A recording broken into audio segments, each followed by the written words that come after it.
Hi YouTube, I'm MJ Garwood. I run a small company named Garwood Precision Repair, and here's part 2 of restoring and soft modding a Japanese Xbox. Hope you enjoy, and if you have any questions or requests, please put them in the comments below. Got a 1TB Western Digital Gold here, which for an original Xbox is kind of overkill, but so, if you take your Xbox apart for the first time, you're gonna have one of these 3 hard drives here. This is the original Seagate. I think this is mostly, if you have a 1.0, maybe a 1.1, you'll have one of these. They started using these in 1.3s, if I remember right, and the Western Digitals are probably the most common. Like this one's from October of 2002, so I would guess it was from a 1.1, and I've seen them in 1.6s. I've seen them in probably the most different models, but anyway, these are the 3 hard drives in pretty much every Xbox out there. If you notice, it might be hard to see from here, but from the first generation Seagate drive to the second, they thinned it out a little bit. It has a slightly thinner profile, and that would allow for heat to spread a little more efficiently. So then, from here, the question is, what do you upgrade this 20-year-old 10 gig or 8 gig hard drive to? So let's look at some options.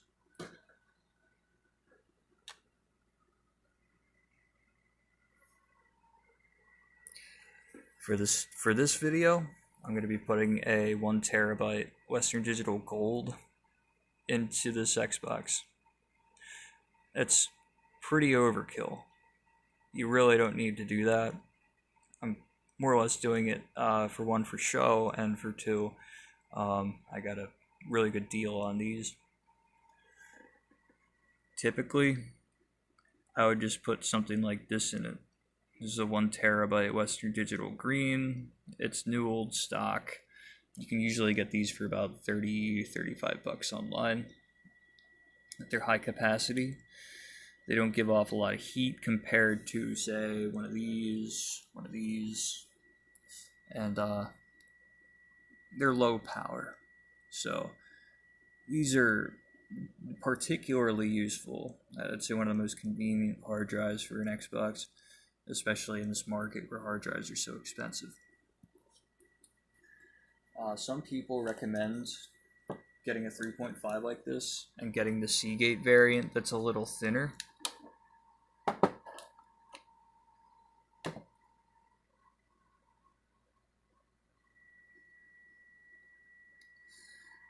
And if you can find a good deal on a Seagate Barracuda compared to a Western Digital Green, that would probably be a good option. You'll have all sorts of different opinions and takes on what exact hard drive to use, but these have done a great job for me. They're cheap, really easy to get, so this I would recommend, especially for something like an Xbox, which is so old and kind of limited in its I/O. Some people recommend using a 2.5-inch mechanical drive because, you know, it's a lot smaller, ergo it doesn't give off nearly as much heat. I personally couldn't recommend doing that, and it might sound rational, but I have had way more 2.5-inch drives just randomly fail on me than I've ever had 3.5-inch drives fail. And I guess, you know, when you think about it, or at least when I think about it, if both of these were the same size, same capacity, if both of these were the same capacity here, then let's say both of these are terabyte drives. Here I have a terabyte spread out over all this range. Here it's spread out over this tiny platter here. And seems just by having, you know, the same capacity in a more dense platter, like it burns out the drive faster. The actuator arm has to work harder or something, and I might be completely off base here, but just on a personal experience, I've had way more 2.5-inch mechanical drives fail than I've ever had 3.5-inch drives fail. And so if I ever replace a 2.5-inch or 2.5 is my only option, I always tend to go for an SSD. The beautiful thing about an SSD is that you can, you know, pretty much have it hanging out of a computer upside down, and or like this, and juggle it while it's running, and no moving parts, so you don't have to worry about any shock. Or at least it's a lot more minimized. I'd strongly recommend a 2 terabyte SSD. That might seem absurd. You'll have people say that, you know, with the Xbox's UDMA66 interface, that an SSD is pointless. But I can attest to, you know, personally seeing massive performance increases and benefits by replacing, you know, say on an old IBM ThinkPad laptop, replacing the hard drive with an mSATA SSD and running the same exact operating environment, operating system, and everything. The mSATA SSD does lead to massively better performance. So the SSD would be the best bet because it gives off next to no heat compared to anything else here, except for maybe the CF card. And, you know, the speed, the performance, it would be unbeatable. But since SSDs and the hard drive market, this is particularly the high capacity hard drive market, have been so crazy in more recent times, these Western Digital Greens are my personal favorite. And honestly, you can't go wrong. I'd say just keep trying with different stuff. And the thing I really haven't touched on that much here are using compact flash, or potentially even like a micro SD to CF adapter. With that, I've heard of people having success. I'm not sure if they had to do a TSOP flash. I don't. It might have been that they had to get a. I forget what they call them, CF Type 2. Is that it? Where it has the hard drive interface in a way that you can actually like lock and unlock the card. I don't sound very articulate here, but I believe that's what makes the difference between a CF card working or not.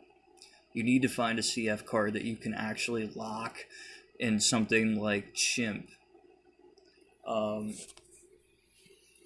I've tried.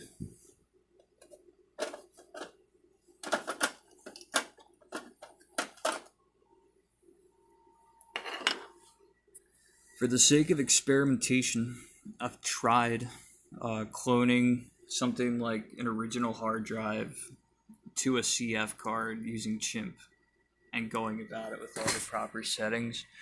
And it seems like the thing that really makes the difference is finding a card that you can lock and unlock. Otherwise, if you're doing a TSOP flash and you're bypassing the need for a locked hard drive, then your odds of pairing up CF and SD cards with an Xbox and having success would probably be a lot higher. So, all this summarized, Western Digital Greens are great. They're cheap, they're high capacity, easy to get a hold of, very ubiquitous. But if, you know, the weather was a little more permitting, a higher capacity SSD, higher capacity than this, say a 1 terabyte SSD, 2 terabyte SSD would be your best bet. So in part 1, I ended up going through 3 different DVD drives. The original, then a Philips that didn't work so well, and then finally a Samsung drive that was pulled out of another broken Xbox, just to test it, just to boot some region-free games and stuff off of it. And in the time since, I basically just found another Thompson drive from another broken Xbox, slightly older, and I cleaned that up. I cleaned the belt, and then I just swapped out the entire tray, so I didn't have to take off the faceplate.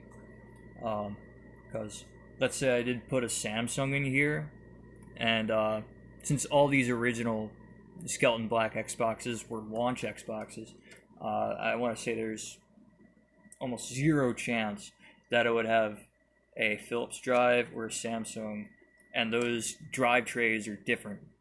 They're different disk trays, so you'd have to take the entire faceplate off, which isn't necessarily hard, but if I can avoid it, I will. Add to that it just kind of completes the original look. So, to celebrate, once it's all together, once the new hard drive's in, play around Marvel vs. Capcom 2. It's one of my favorite fighting games, and so we'll boot it on what was this very beat up old thing, have a little fun, and then call it a day. So, here we are again.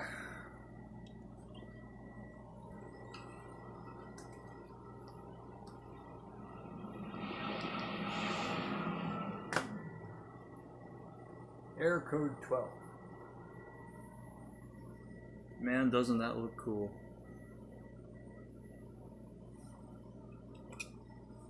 Let's see what happened. That explains it, ladies and gentlemen. I forgot to put the ribbon cable back in for the DVD drive. See, okay. So I plugged the ribbon cable back in. I think I was trying to play around with this and get it to read an SD card or a CF card. This one here is probably the closest I got. It's UDMA 6. It's a legit SanDisk SD card. It's a CF card. Alright, so here we are. This is the original hard drive that was in this thing. It still has the disgusting rust stains on the sticker. Here's the Rocky 5 dashboard. And here's our lovely Japanese Xbox controller with a official memory card. Now, it's important to have an official controller for when you're on Chimp. Seems to be some extra nuance. If you don't have an official hard drive, or if you don't have an official controller, sometimes it creates trouble. So everything about this looks like it'll run well. So let's try to run some tests. Startech adapters have this unusually good feel in terms of build quality, and everything about them just seems like great craftsmanship to just get a little tape and just prevent any of the pins from touching the back of the hard drive. So I'm going to use this. So I'm going to plug through that or something. Alright.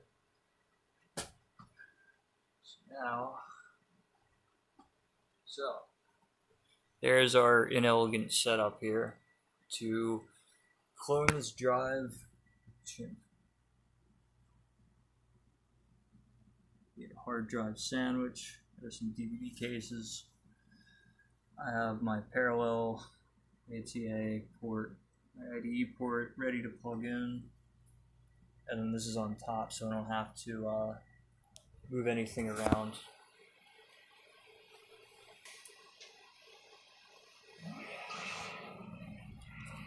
It's one thing I find particularly uncomfortable. It's picking up a mechanical hard drive. They're gyroscopically correct, and they kind of fight you. Very comfortable at all. So, now we're back here in Rocky 5's Softmod Unleash X.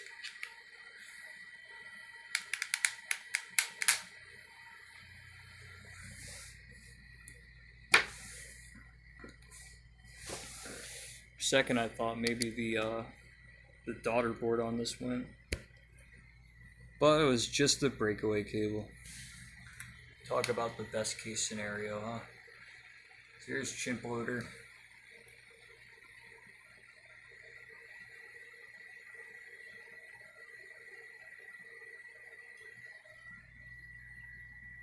Here we go. It's rewind time. Let's do it. There we go. And I think I'm in. There we go. I didn't like that. Did not like that at all. But let's see if we're in and if we have any success. You know what? We're not going to have success. You want to know why? Because I forgot to set this to slave.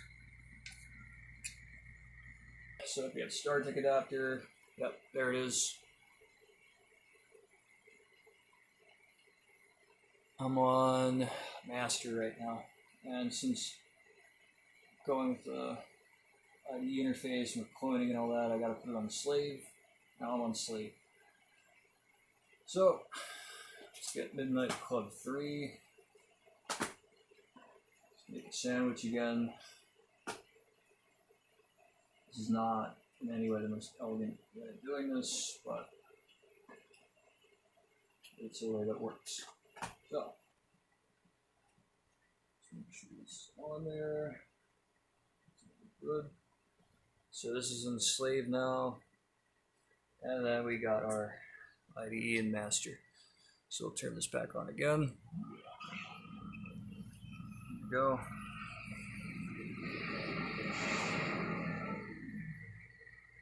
Promise I'll get a capture card.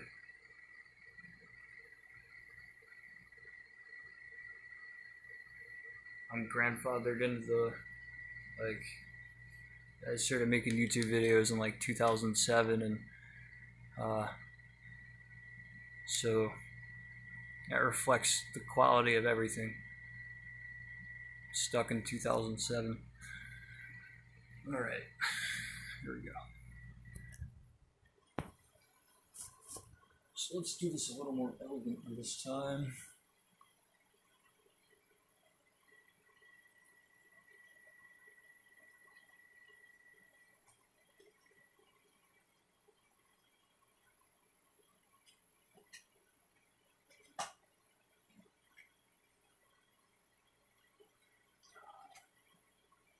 Nothing quite so stressful. You know, especially, hell, even moving a SATA drive versus an IDE drive. Because if you get one tiny little spark on a Molex cable, usually it shorts everything out. SATA is such a marvelous technology. It's hot swapping. At least it's plug and play. Alright. So that's on. Here we go.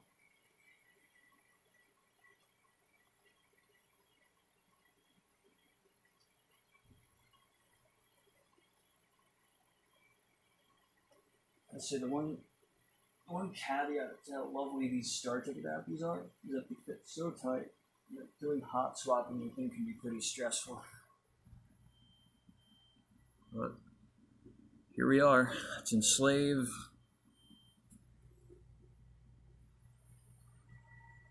And we're in Chimp.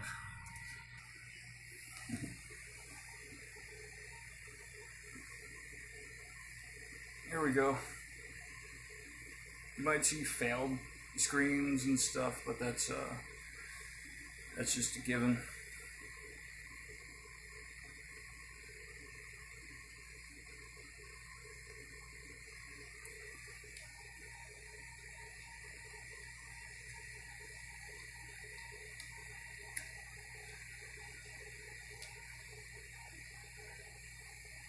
So first let's scan.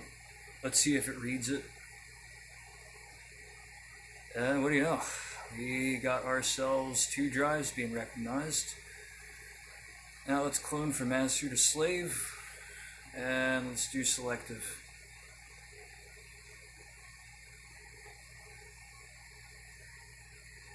Now I'm going to do C and E. And then F occupies all available space.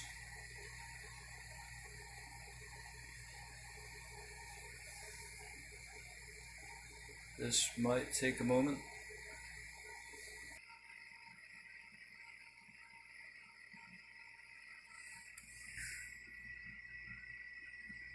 Looks like it's rewind time now.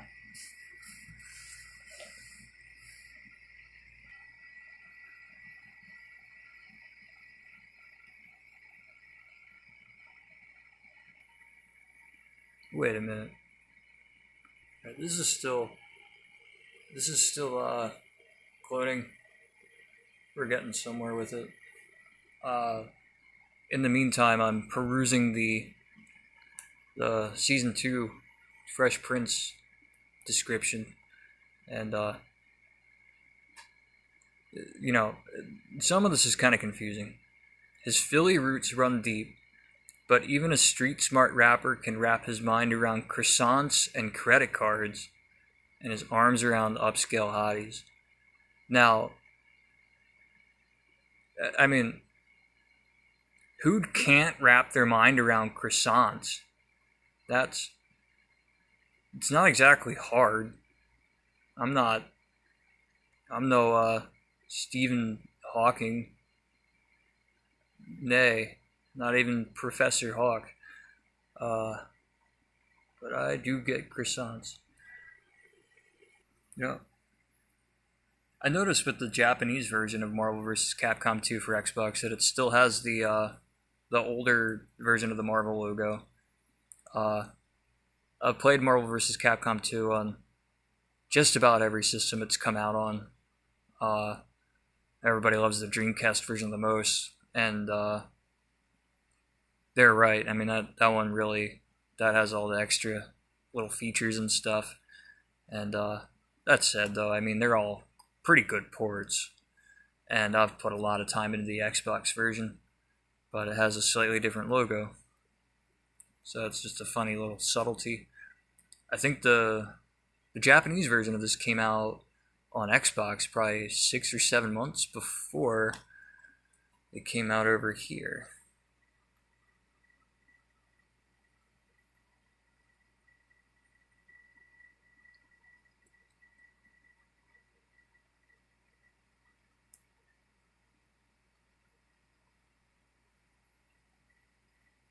You notice how on all these old arcade games, there was always like a for sale and use in Japan only, and there's like ominous warnings and threats.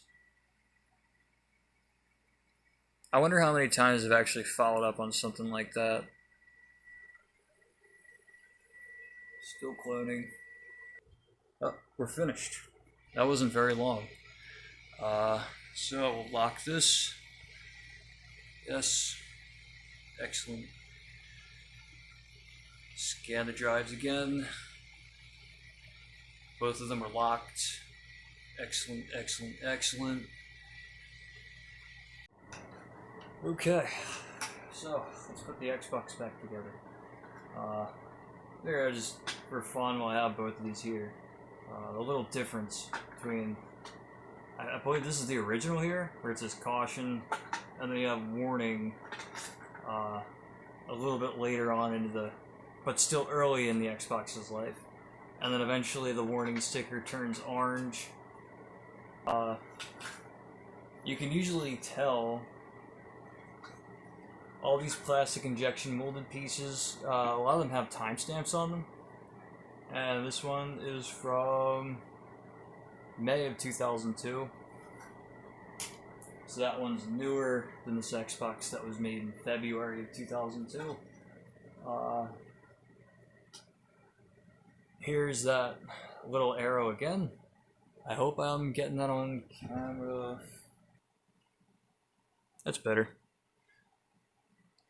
So this one's from January of 2002, which lines up oh so well with our early February 2002 Japanese launch Xbox. So I'll try to just keep it in place as it is, right here.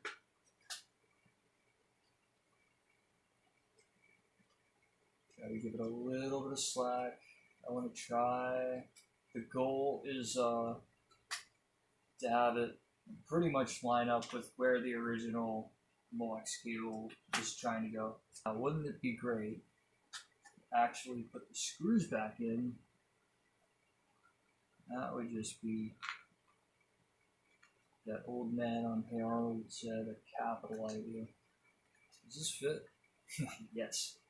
Yes, it does. How about it? That's the first bit I grabbed. I think all my tools are in another room right now. And now I don't have to go and run to another room to get one screwdriver. I like to go in a cross pattern. Now I got one on opposite sides, so it makes it a little easier to get it in on both sides. It's nice and symmetrical and balanced. There we go. What do you guys think? Should the screws holding this down be freakishly tight? What do you think? Just using a little bit of hand torque will do it right. This feels good. Feels good. Feels nice. Tighten these a little bit more by hand. Even doing it like this might get a little bit of criticism, but hey, when I took this apart, it was actually missing a screw from factory. There was a hard drive screw like right here when I first took it out. I've never seen that before. It was pretty cool. So, this is what I ended up with after some fighting. Make sure it's in good. And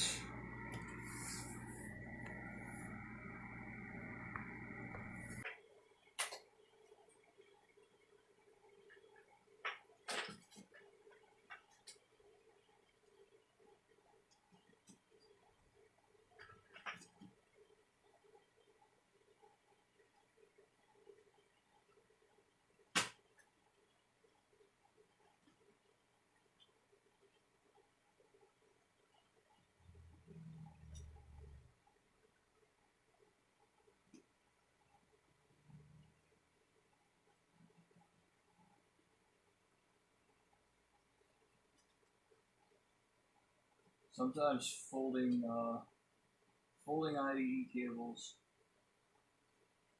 it's kind of a lost art, you know.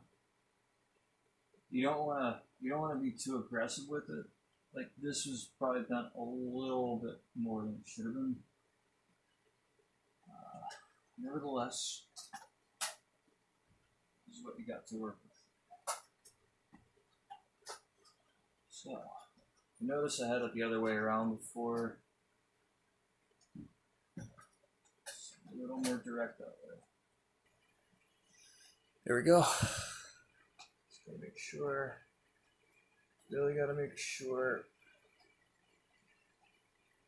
that these don't touch and that this is in completely.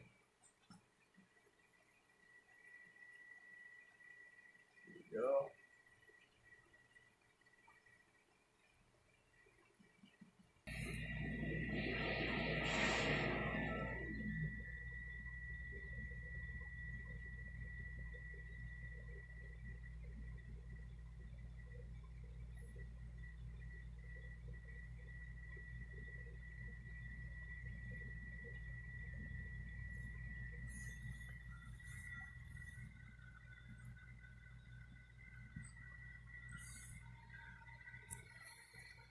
Okay, here we are. The next thing to do,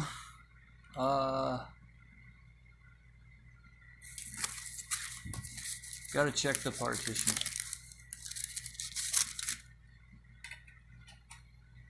This is the Xbox Extras soft-modding disc.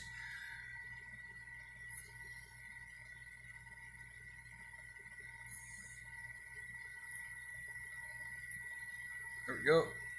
Looks like our Thompson drive's still working good.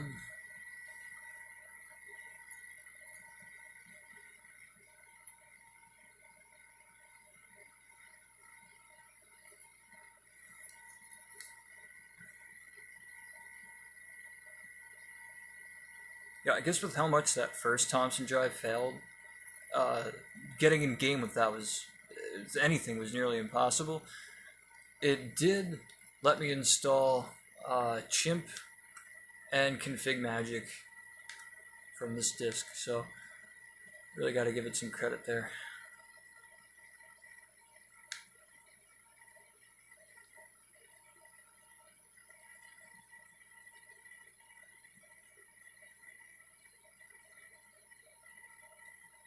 There we go.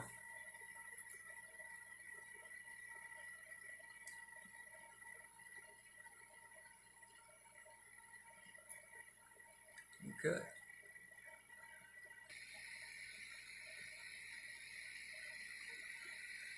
There we go. And looks like it screwed it up.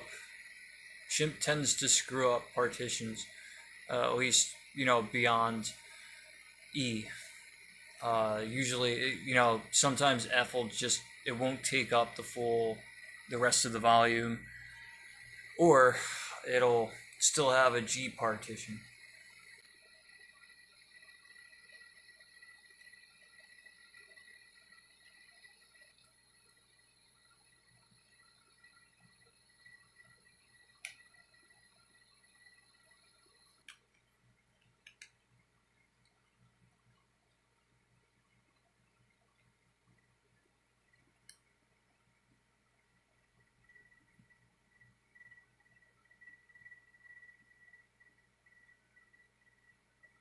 There we go.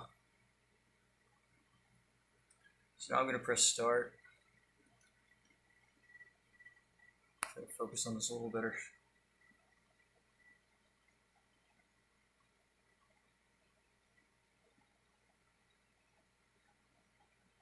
Beautiful.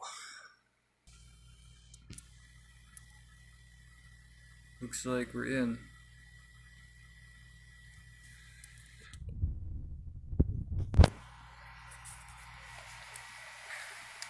Press Y. Hard drive key is still null to all ones because we nulled the original hard drive and then cloned that. And awesome. Drive F is taking up the rest of the partition, and drive G is disabled. Didn't knock anything, ship anything out. Getting a magnetic screwdriver. Getting a magnetic screwdriver will make a world of difference.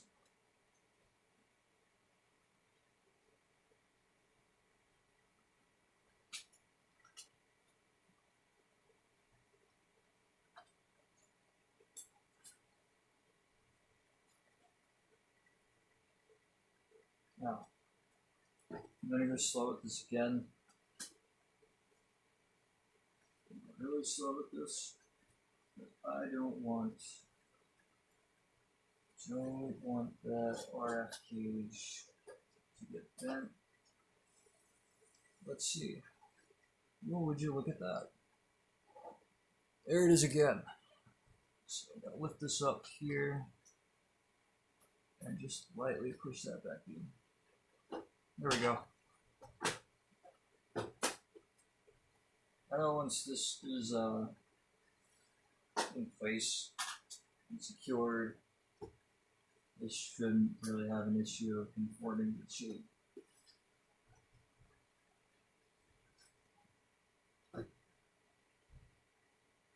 Let's put the screws back in.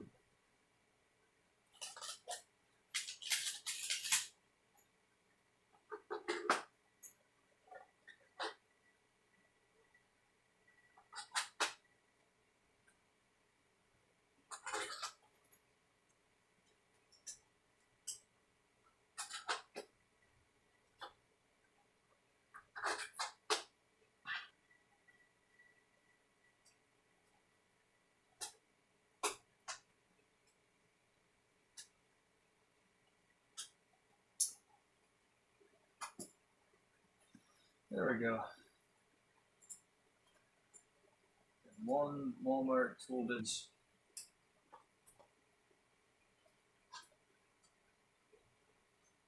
Good.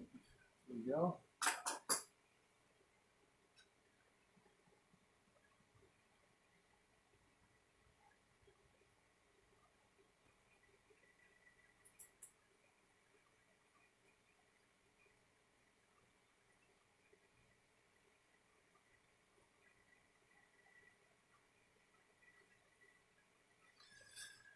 There we go.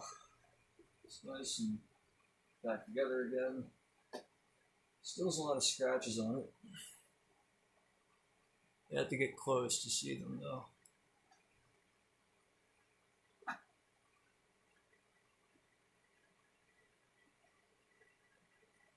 Give it that Formula One finish again.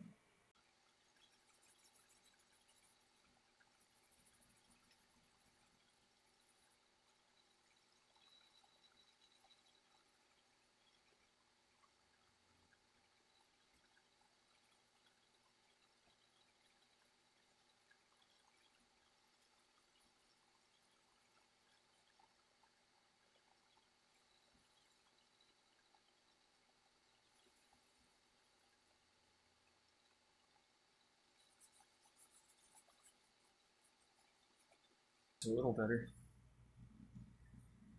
There's still some close scratch marks and stuff. Jewel is a little beat up.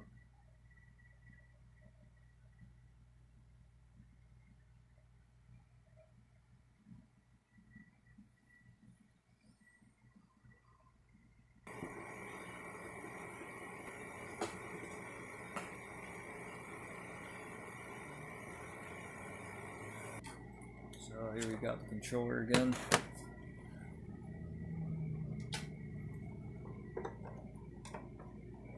There we go.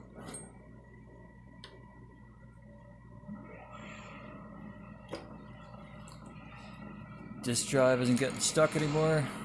Always a good sign. There it is. Marvel vs. Capcom 2.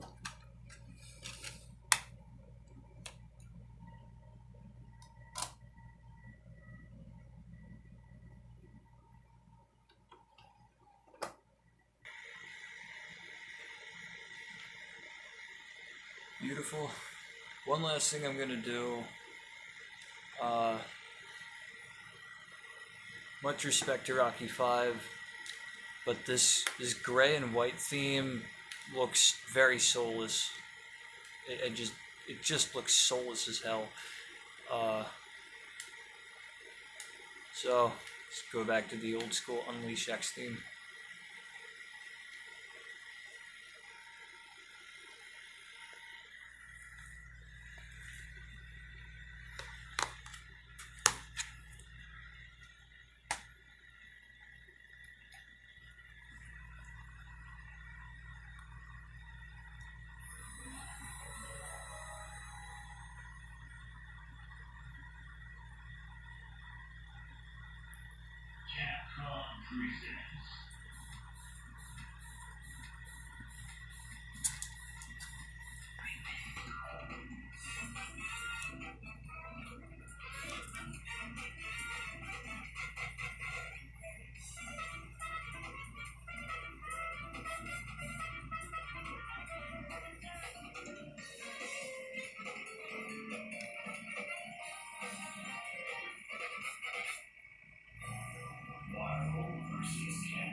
There's the Marvel logo from the Dreamcast version. Just let her run on attract mode for a second.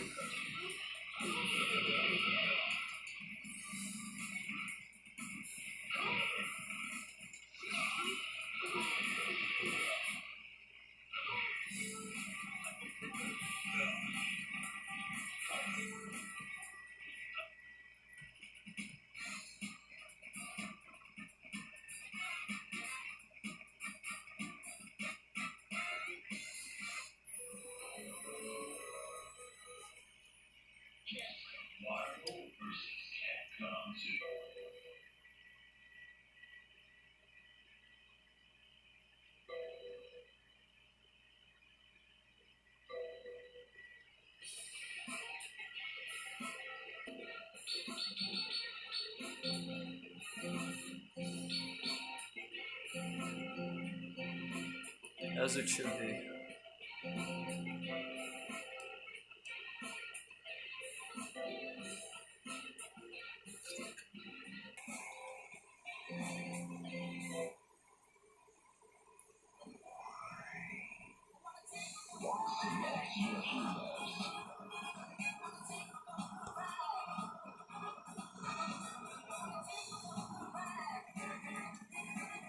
It's the best song ever. Yeah, I used to hate it, but really.